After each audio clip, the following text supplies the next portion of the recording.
అనేది కూడా ఒక 5 నిమిషాలు మీ అందరికీ వివరించి చెప్పేస్తాను. తర్వాత అభిషేక కార్యక్రమం ప్రారంభమవుతుంది. ఇది మొత్తం మనకి మహాలింగార్చన కట్టు అంటారు. ఈ మహాలింగార్చన మొత్తం అంతా మనకి 366 లింగాలు ఉన్నాయన్నమాట. ఇది సంవత్సర క్రియ. అనగా ఈ రథులు అంటే ప్రతి వారు కూడా నిత్యము ఈశ్వర ఆరాధన చేసుకోవాలి. ఎందుకంటే ఈశ్వరుడు కూడా మంగళకరుడు. శమ్మలకరుడే మంగళకరుడు. శంకరుడు అంటే మంగళకరుడు అనమాట.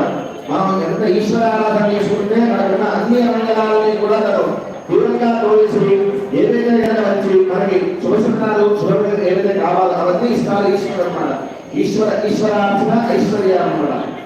ఈశ్వరార్థీశ్వరానికి ఐశ్వర్యాన్ని లోటు ఉంటుందన్నమాట. అలాగే ఈశ్వరారాధన చేసుకోవడానికి అత్యుత్తమమైన దేవుని దగ్గర ఉంటుంది. ఋషులు అందరూ కూడా ఆ యొక్క మనస్సు సంబంధంగా ఈశ్వరు ఎలా ఉన్నారో దర్శించుకున్నారు. మరి అలా దర్శించుకున్న ఈశ్వరుని తత్వాన్ని మానవాత్మ వారు కూడా ఈ ఆరాధన చేసుకుని వారు కూడా ప్రయత్నం చేయాలని అందించిన ఋషికల్పం అన్నమాట. ఇదంతా కూడా ఋషులు మనకు అందించిన కల్పం.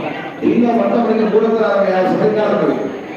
దానిలో మొదటి ఆత్మలో ఉన్నది దిక్పాలన అన్నమాట. కైలాసం అదంతా కైలాసం అన్నమాట.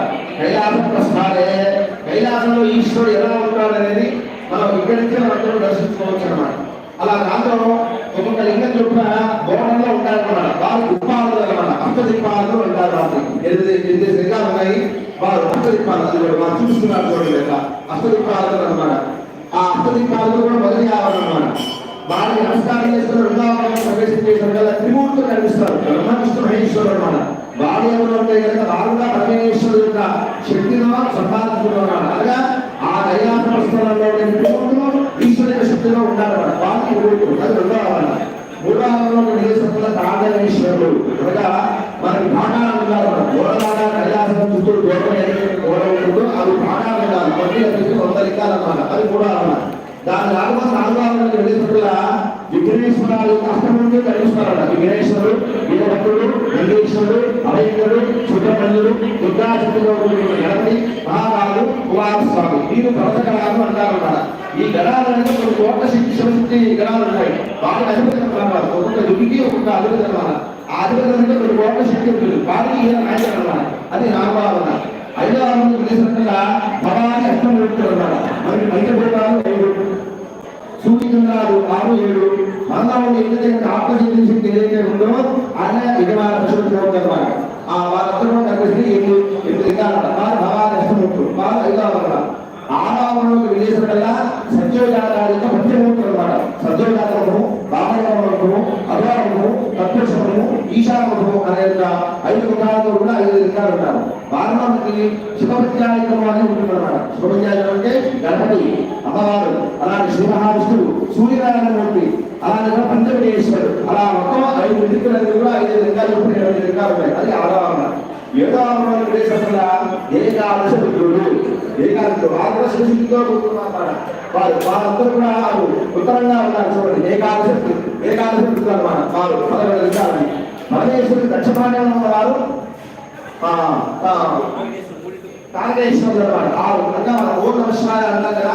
ఆ దేవత అన్నమాట. ఒక్కొక్కరికి ఓంకారలింగము, మకారలింగము, మకారలింగము, మకారలింగము, యాకారలింగము ఇలా మొత్తం కలిపి శివాయ, శిఖారలింగము, యకారలింగము, వాకారలింగము, యకారలింగము. ఓం నమః శివాయ బీజా దేవతలు అన్నమాట. వారు దాని తర్వాత వారు కూడా దక్షిణామూర్తి అన్నమాట.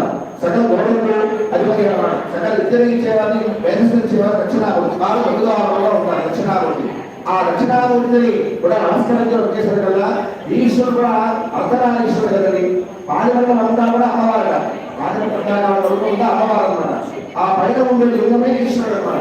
ఆ 10వ ఆవరణ కూడా మహాత్మసుందరి అన్నమాట. 135 లింగాలు ఉంటాయి ఆ అమ్మవారు కంఠానికి అన్నమాట. ఆ పైన కనిపించే 25 లింగాలు ఏవైతే ఉన్నాయో ఆయన ఈశ్వరుడు, ఆయన మహారుద్రుడు, ఆయన మహారుద్రుడు, ఆయన సదాశివుడు. ఆ సదాశివుడు కలిసి మనం అందరికీ అర్చన చేసుకొని వెళ్ళామన్నమాట. వెళ్ళి ఇప్పుడు అక్కడ అభిషేకం చేసుకున్నాం అన్నమాట. ఐశ్వరారాధనలో ప్రధానమంత్రి కూడా ఈశ్వరుడు అభిషేకం చేయడం అనేక ద్రవ్యాలతోటి ఆయనకి హర మహాదేవాలంగా ఎంత రకంగా ఎంత భక్తితోటి ఎన్ని ద్రవ్యాలు కాదు ఎంత భక్తితోటి చేశామంటే ముఖ్యం. అలా ఇప్పుడు ప్రత్యాపకాల్లో అభిషేకం చేసుకుంటూ ఈ ప్రదోషాల శని ప్రదోషంలో అందరూ కూడా నవగ్రహాల్లోని అభిషేక కార్యక్రమం ప్రారంభమవుతుంది. అలా అందరూ కూడా కైలాసంలోకి వెళ్ళి ఆ పార్వతీ పరమేశ్వరుడు దర్శించుకొని వీరందరికీ నమస్కారం చేసుకొని ఇదంతా 6